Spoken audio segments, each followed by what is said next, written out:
Kapag po may increase yung pump price, alright, and yung increase na iyon na ipinapatong doon sa kanyang pinanggalingan po na assuming na hindi gumalaw that week yung presyuhan, ano po iyon? Ano ang tawag doon? Maaari ba sabihin natin na naman na ito po ay windfall profit? Kasi Sir Ted, ganito ho yun. Isinama na ho yan sa buong scheme. For example, kasi ang one-sided ho ang analysis palagi, yung tinitingnan lang yung increase. Ganito ho kasi yun. If we start allowing them discretion, which under the law, they're allowed to have discretion in the first place. Kaya lang, nakikialam nga talaga ang gobyerno, kahit na only regulated tayo, hindi, babantayan pa rin namin kayo. So, ano ba ang maximum na kayang bantayan ng DOE? Unang-una, Sir Ted, at least pumayag ang oil company na hindi natin inaalaw ang discretion. Kasi kung ako naman, for example, ang isang oil company, hindi nyo naman gobyerno na babantayan kung ang binili ko ngayon, nabenta ko na. Hindi naman kayo kasama dito sa operation ko eh. Kung ano kung sabihin ko, pwede naman ko naman kayong guluhin doon eh.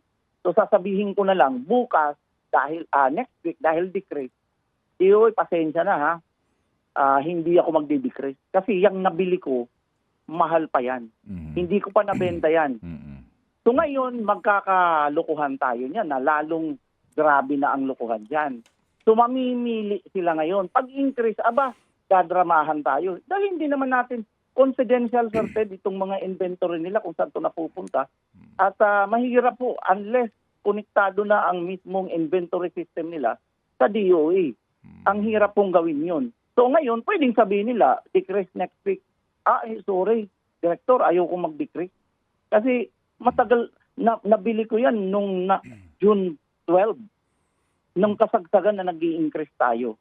So, tingnan din natin, Sir Ted, yung kabilaan. Okay. Kaya nga, ang naging role na lang ho natin, para wala na lang lukuhan, total cyclic naman yan. Pag nag-increase ka, okay, pero pag nag-decrease, dapat decrease ka rin. Okay. Hindi ka pwedeng mamimili. Yun na lang ho ang naging, otherwise, if we really let go of the essence ng oil deregulation law, kahit nga araw-araw, gaya sa US, pwedeng araw-araw ang kanilang adjustment. Opo.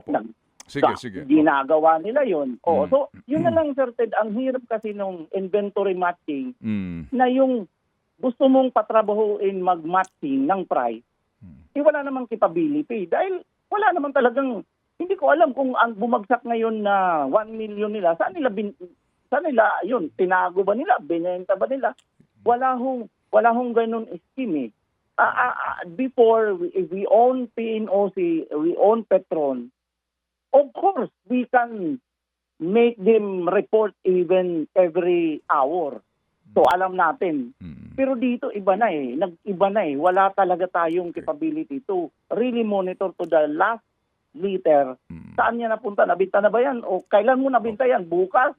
Kahapon?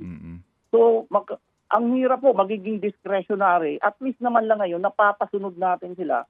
And they have the right to have discretionary pero napapasunod sila under, bigyan natin to ng order, cyclic naman yan. Opo. Timingin natin ng Tuesday, makapagplano naman ang ating mga kababayan kung anong mangyayari. Sige. So, yun ho ang naging rason dyan, Sir Ted.